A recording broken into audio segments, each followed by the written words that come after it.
तो बात करते हैं माइकल मूवी की। और माइकल मूवी आज हम देखे नहीं, आज नहीं कल देख के आए हैं। और इस फिल्म के मेन लीड में है जाफर जैक्सन, जो माइकल जैक्सन के भतीजे हैं। और फिल्म की मेन स्टोरी जो है वो माइकल जैक्सन की बायोपिक है। तो आप समझ सकते हैं कि माइकल जैक्सन के शुरुआती दिनों में जिस तरह से फिल्म शुरू होती है उनके चाइल्डहुड से लेके आई थिंक 1985 1989 तक की बात है। और फिल्म वहां तक की फिल्म है पूरी, उनके ups and down, highs and lows, उनकी फेम जिस तरह से उन्होंने देखी थी, उनके साथ क्या क्या एकदम इंजरीज एक्सीडेंट्स हुए थे उसकी बात है। और क्या क्या किस तरह से गाने बने थे उसकी बात है। और फिल्म ओवरऑल देखे तो 2 घंटे 10 मिनट की थी। तो मुझे लगा कि यार इतने में सब कुछ कवर हो जाएगा, क्योंकि हम तो यार देखो, मैं one of those Michael Jackson fans हूँ जो कमेंट पे लिखने नहीं आते कि Michael Jackson as fans those who are even born yet. तो मैं 2005 में जन्मा हूँ और मैं 2000 तब से मैं उनके बाद उनका फैन हूँ। लेकिन ज्यादा फैन उनकी बातों का, उनके विचारों का, म्यूजिक का, सब म्यूजिक का भी फैन हूँ, नो डाउट।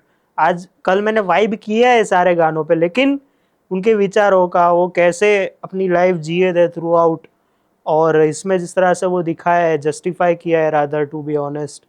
और किस तरह से उनका एक ऑरा था, जब भी वो स्टेज पे आते थे सबकी नजरें उन पे होती थी। लड़कियां किस तरह से दीवानी होती थी उन पे। मैं इन सब चीजों का फैन हूं उनके मामले में। और मैं इस फिल्म को एक लाइन में रिव्यू करूंगा तो भाई यही कहूंगा कि सेक्सी पिक्चर है यार, सेक्सी पिक्चर है। मतलब अब जो मैं बातें आगे करने वाला हूं ना, वो शायद बहुत से लोगों को अच्छी लगेगी नहीं लगेगी। सबसे पहले तो मैं ये कह दूं कि हमने धोनी के टाइम पे ऐसा सुना था कि आप फिल्म देखने जाओगे धोनी के फैन बन के, लेकिन अब जब बाहर आओगे तब आप सुशांत के फैन बन के निकलोगे। आप ये फिल्म देख के आओ, आप माइकल के फैन बन के जाओगे, निकलोगे जाफर के फैन बन के।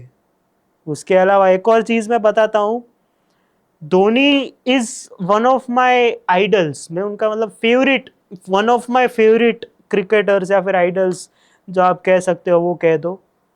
इमोशनल कनेक्ट होता है आपका आपके आइडल्स, आपके हीरोज के साथ। कुछ ऐसे भी हीरोज होते हैं आपके जो जिसके साथ आपका इमोशनल कनेक्ट नहीं होता, लेकिन जब वो इमोशंस बाहर आने होते हैं तो एक बार में वो आइडल के बारे में ना आए, लेकिन वो उस हीरो के लिए आ जाए जिसके लिए आपके पास कभी इमोशनल कनेक्ट ही नहीं था। धोनी फिल्म मैंने इतनी बार देखी है, मुझे वो इमोशंस फील ही नहीं हुए। फिल्म बहुत बढ़िया है, नो डाउट, लेकिन वो इमोशंस, जो आंसू, जो आंखें नम हो जानी चाहिए, वैसा कभी नहीं हुआ। कल माइकल मूवी देखते हुए पता नहीं कितनी बार आंखें जिस तरह से गीली हुई है बॉस, आई डोंट नो। मैं अभी भी उस चीज को इमेजिन नहीं कर पा, लाइक अभी मैं शूट कर रहा हूं तो धीरे धीरे वापस वही फीलिंग आ रही है। पता नहीं ऐसा क्या जादू था उस बंदे में, माइकल जैक्सन में। लाइक इसमें तो आई नो हम एक और चीज पे आगे बात करेंगे जिसको लेके बहुत बैकलैश चल रहा है आजकल, लेकिन क्या हो रहा था बॉस। मतलब एक दो जगह पे तो लिटरली आंखों में से पानी आते आते रह गया। मतलब इमोशनल हो ही गया था मैं यार।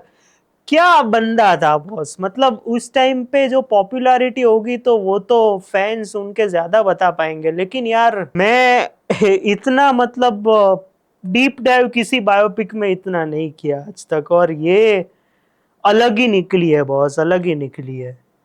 क्या काम है, क्या पिक्चर है यार, मैं इतना ही कहूंगा। उसके अलावा बात करें जिस तरह से अर्ली स्ट्रगल्स है, जिस तरह से बाप के साथ रिलेशंस है, पहला सोलो एल्बम जैक्सन 5 की बात, और जिस तरह से सब कुछ एस्टेब्लिश किया है, ब्यूटीफुली डन। और एक घर को कैसे जू में एक तरीके से क्यों एनिमल से इतना प्यार था उसको भी बहुत बढ़िया तरीके से दिखाया है। अपने लॉ ऑफ एटर्नी के साथ जो 2 मिनट उन्होंने बात की अकेले में, वो हो, या फिर अपने मैनेजर के साथ हो जब वो छोटे थे, 8 साल के, 10 साल के नहीं, क्योंकि म्यूजिक बिजनेस का एक डार्क सीक्रेट भी एक तरीके से हल्के से उन्होंने दिखाया है इस फिल्म में।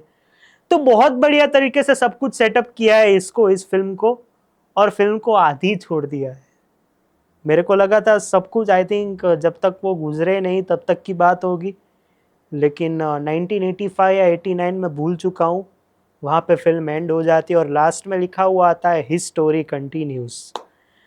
और इसका मतलब हम यही समझते हैं कि फिल्म का शायद सेकेंड पार्ट आएगा, जहाँ पे हमें माइकल जैक्सन की पॉजिटिव साइड इतनी सारी दिखा दी।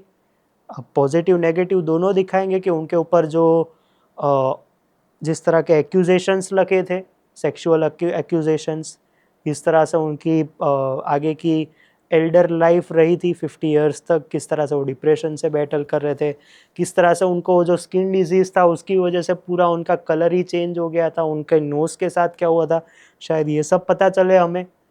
और मैं ऐसा समझता हूँ कि इस फिल्म को ना क्रिटिक्स ने रूइन कर दिया है।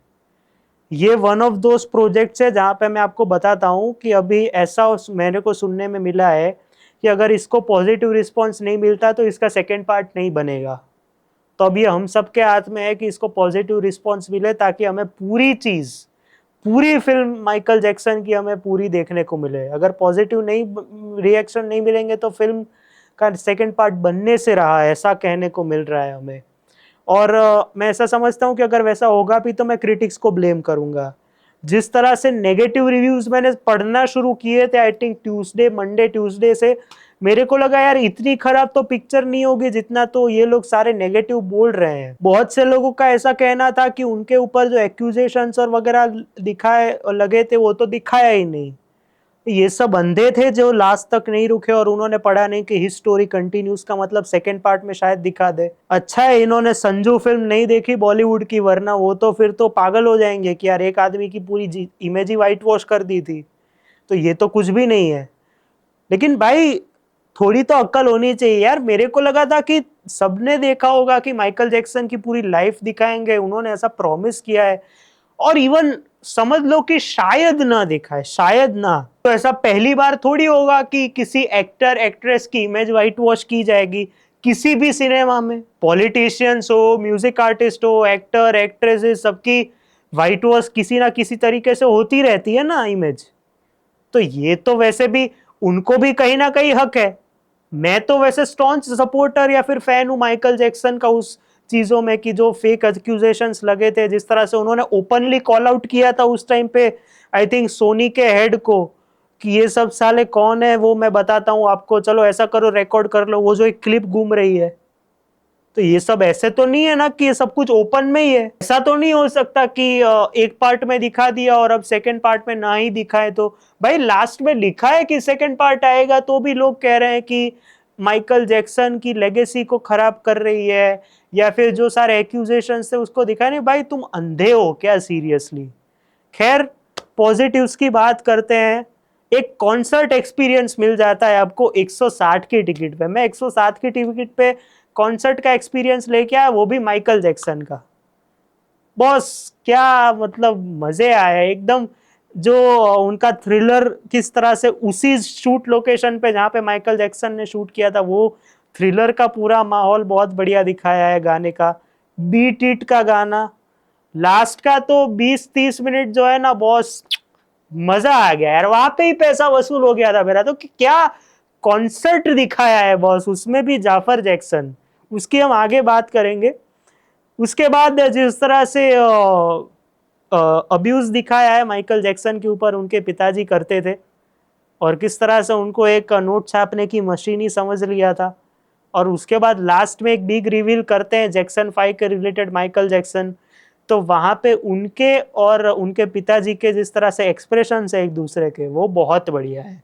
तो उनका काम बहुत बढ़िया है। उसके अलावा एनिमल्स के रिलेटेड जो प्यार उनका जो पूरा एक दिखाया है, पूरा एक जर्नी उसके साथ। और उसके अलावा उन्होंने कैंसर पेशेंट्स या फिर बर्न्ट बॉडी पेशेंट्स के लिए क्या क्या मदद की थी। इवन जब उनके पास कोई ऑटोग्राफ लेने आता था तो किस तरह से उनकी मम्मी कोई थी उनकी फैन होती थी लेकिन बेटे के नाम से ऑटोग्राफ लेने की ट्राई करती थी। तो वो सब बहुत बढ़िया। मतलब यहाँ पे सब कुछ पॉजिटिव जरूर है, आई नो नेगेटिव में उनकी कोई बात नहीं हुई, लेकिन जितना भी पॉजिटिव है बहुत हार्ट वार्मिंग है। मैं तो चाह रहा था कि यार ये फिल्म खत्म ही ना हो, चलती रहे चलती रहे चलती रहे, क्योंकि आप इन्वॉल्व हो जाते हो। मतलब मैं इतनी लास्ट किसी बायोपिक में इन्वॉल्व हुआ होगा तो वो धोनी ही थी, उसके बाद मैं इतना इन्वॉल्व हुआ हूं, उसमें भी इमोशंस आपके निकल आते हैं। तो यार ये तो डायरेक्टर की जीत ही है, बहुत बढ़िया फिल्म बनाई है। बबल्स को जिस तरह से इंट्रोड्यूस किया है वो बहुत बढ़िया है। परफॉर्मेंसेस की बात करते हैं तो जिन्होंने सारे ब्रदर्स जो माइकल जैक्सन के, उनके हाथ में कुछ खास आया नहीं है, लेकिन उनका काम अच्छा है, ठीक ठाक है। स्पेशली उनके यंगर वर्जन के माइकल जैक्सन की मैं सबसे पहले तारीफ कर लूँ, बहुत बढ़िया काम है। ऐसी एज पे इतने बड़े लेजेंड किंग ऑफ पॉप का ऐसा काम करना, ऐसा पोर्ट्रे करना, वो बहुत बढ़िया है। मतलब उन्होंने जिन्होंने छोटे जो एक्टर है उन्होंने जिस तरह से काम लिया है, अपने हिसाब से काम किया है एज यंग माइकल जैक्सन, वो बहुत बढ़िया है। चाइल्ड माइकल जैक्सन मैं ऐसा कहूँगा। उसके अलावा उनकी मम्मी का रोल हार्ट वार्मिंग है, मैं वापस ये यूज करूँगा शब्द। उनके और माइकल जैक्सन की जितने भी सीन्स की केमिस्ट्री है वो बहुत बढ़िया है। उसके अलावा मैं दो लोगों को शाउट आउट दूंगा, एक तो उनके लॉ ऑफ एटर्नी जो थे, आई थिंक मैं नाम भूल गया हूँ, लॉ ऑफ एटर्नी और उनके जो पर्सनल सेक्रेटरी थे, उन दोनों का काम मतलब एकदम कहते हैं ना कि कंधे से कंधा मिलाने वाला जो काम होता है किसी का, किसी फिल्मों में वैसा है। माइकल जैक्सन के साथ दोनों ऐसे टाइम पे भी खड़े होते हैं, अच्छे टाइम पे बुरे टाइम पे, जिस तरह से उन्होंने काम किया, स्पेशली जब वो अपने लॉ ऑफ एटर्नी से पहली बार मिलते हैं, आई थिंक यस उनको लॉ ऑफ एटर्नी कहते हैं, जो उनके पर्सनल वकील थे या फिर जो थे, उनके साथ जब वो पहली बार मिलते हैं, जो एंटरटेनमेंट इंडस्ट्री में होते हैं, उनके साथ जो 2 मिनट की पूरी सीक्वेंस है दोनों की, वो इस पर्टिकुलर फिल्म की जो तीनों कैरेक्टर्स के साथ है वो उनकी हाईलाइट है। उसके अलावा उनके सेक्रेटरी का काम एज आई सेड बहुत बढ़िया है। उनके पिताजी का रोल जिन्होंने किया है जो जैक्सन का, वो एक अपनी छाप छोड़ जाते हैं टू बी ऑनेस्ट। एकदम लगता है कि एकदम क्रूर बाप है कोई, जो अपने बेटों को अपने अंडर ही रखना चाहता है और फिर बहाना ये देता है कि मैं अपनी फैमिली के लिए कर रहा हूँ जो कुछ भी कर रहा हूँ।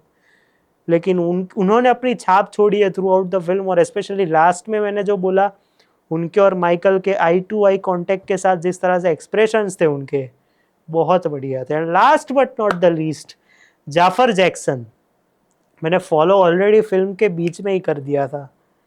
बॉस क्या एक्टर है, मैं तो यही कहूंगा, इतना कन्विंसिंग हो ही नहीं सकता माइकल जैक्सन बनना। उसके जैसी रेयर आवाज, मतलब आवाज उनकी बहुत ही रेयर थी, मैं ऐसा समझता हूँ, क्योंकि लोग तो बचपन से उनको कह रहे थे कि इनका टैलेंट ही अलग है बहुत, तो उनकी आवाज वैसे ही रेयर हो गई।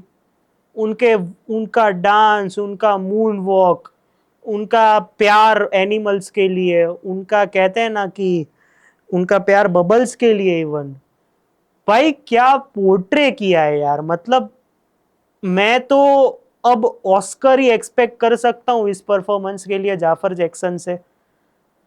आपको एक भी सीक्वेंस में, शुरुआत में थोड़ा लगता है सेट होने में कि माइकल जैक्सन अभी थोड़ा चल रहा है, लेकिन जिस जिस तरह से आगे बढ़ती जाती है फिल्म, आप माइकल जैक्सन को ही देखते हो।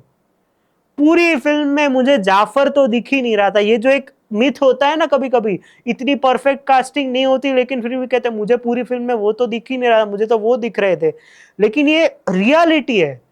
जाफर जैक्सन तो है ही नहीं फिल्म में, माइकल जैक्सन ही है।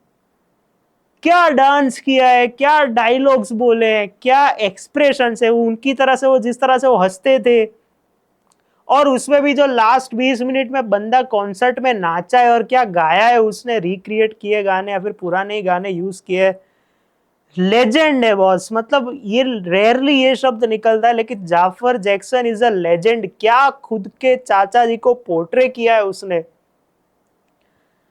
इससे बढ़िया काम बायोपिक में अब तक, वो भी इतना सिमिलैरिटी, मतलब 90% सिमिलैरिटी के साथ मैंने नहीं देखा अपनी लाइफ में। क्या बायोपिक बनाई है। जाफर जैक्सन ने अपने आप को पूरा सरेंडर ही कर दिया है कि माइकल जैक्सन कौन थे, क्या थे, वो सब छोड़ो, मैं ही माइकल जैक्सन हूं, वही मैं दिखाता हूं। एक स्टैटिक शॉट है कैमरा का, दूर भी नहीं है पास भी नहीं है, नॉर्मल फ्रेम पे है, वहां पे आपको लगता है कि जाफर नहीं है, माइकल जैक्सन ही है उधर। माइकल जैक्सन ही दिखते हैं पूरी फिल्म में आपको। भाई यही तो एक्टर की खासियत है कि आपको वो दिखे ही नहीं, माइकल ही दिखे। और अभी हमारी जिम्मेदारी बनती है कि हम इस फिल्म को हिट कराएं, क्योंकि नहीं कराएंगे तो सेकंड पार्ट नहीं बनेगा। और अब मैं समझ रहा हूं कि अगर फर्स्ट पार्ट का पार्ट नाम माइकल था, जिसमें उनकी अर्ली लाइफ और जैक्सन 5 को एस्टैब्लिश किया है पूरा, तो सेकंड पार्ट का नाम मे बी सिर्फ जैक्सन हो सकता है, जहाँ पे उनकी आगे की लाइफ, उनके पर्सनल लाइफ, उनकी जो एक्यूजेशन वाली लाइफ है और उनकी बिफोर डेथ मेमोरीज के साथ वो फिल्म पूरी बनाई जाए। मैं एक्सपेक्ट कर रहा था कि पोस्ट क्रेडिट होगा, और ये नई बात मैंने आज देखी कि सब लोग गाने खत्म नहीं हुए, पोस्ट क्रेडिट वैसे नहीं था फिल्म में, लेकिन जब तक फिल्म खत्म नहीं हुई कोई उठा नहीं है। ये इम्पैक्ट है उस बंदे का जो अब हमारे बीच में नहीं है। तो यार मैं तो उस टाइम की बात करता हूँ कि जो जब वो जिंदा थे तो तब क्या इम्पैक्ट होगा। और भाई जब वो जाफर ने मून वॉक किया है ना, तो तब लोग भी क्या, मतलब वो भी तालियां सीटियां मार रहे थे। तो माइकल मूवी मेरे हिसाब से इतनी apt biopic, I know critics गए भाड़ में, मैं तो बोलता हूँ क्रिटिक्स गए भाड़ में, अगर इस फिल्म को हिट करवा सकता है तो हम पब्लिक जनता ही है, तो ही सेकंड पार्ट देखने को मिलेगा। जिनको लगता है कि वाइट वॉश की गई है या फिर कुछ दिखाया नहीं, तो उनको बोलना पड़ेगा कि सेकंड पार्ट लाने के लिए यहां तक एटलीस्ट आपको ये फिल्म जरूर देखनी चाहिए। मैं तो यही कहूंगा, प्लीज डू अ फेवर और ये फिल्म देखने जाओ। मैं तो कहता हूँ जाफर के लिए देखने जाओगे यार, ये ऑस्कर नहीं जीतेगा तो मुझे बुराई होगी यार। मैं इस फिल्म को मतलब 4 स्टार के नीचे में सोच ही नहीं सकता यार। मतलब पहले मैं थोड़ा इंटरवल पे था कि 3.5 दे दूंगा, लेकिन फिर जैसे चीजें आगे बढ़ी है, और ये वैसी फिल्म है कि रन टाइम फील ही नहीं होता। बायोपिक है, डॉक्यूमेंट्री है, तो भी रन टाइम आपको दिखता है। सिंपल स्टोरी है, सिंपल ट्रैक पे चलती रहती है, जो इसकी सबसे बड़ी खासियत है। लोग एक्सपेक्ट कर रहे हैं कि कुछ दिखाओ। आई नो कॉन्फ्लिक्ट जरूरी है, भले ही आप बायोपिक बना रहे हो, लेकिन इसमें जिस तरह से वो सिंपल नैरेटिव के साथ फिल्म आगे बढ़ी है और वैसे ही खत्म हुई है एक ओपन एंड नैरेटिव के साथ, वो मुझे पर्सनली अच्छा लगा। तो भाई प्लीज देख के आओ यार, मैं तो यही कहूंगा। फैन हो गया यार, वापस फैन हो गया, कल से गाने सुन रहा हूँ, वापस फैन बना दिया जाफर ने। जय हो जाफर, इतना ही मैं कहूंगा। इमोशंस नहीं आते यार कभी यार, मतलब कल तो यार फाड़ दिया यार, फाड़ दिया यार। मिलते हैं जल्दी। इसका नशा रहेगा मेरे हिसाब से, अभी चलेगा इसका नशा मेरे मन में। मिलते हैं और प्लीज देख के आओ यार, तब तक के लिए बाय।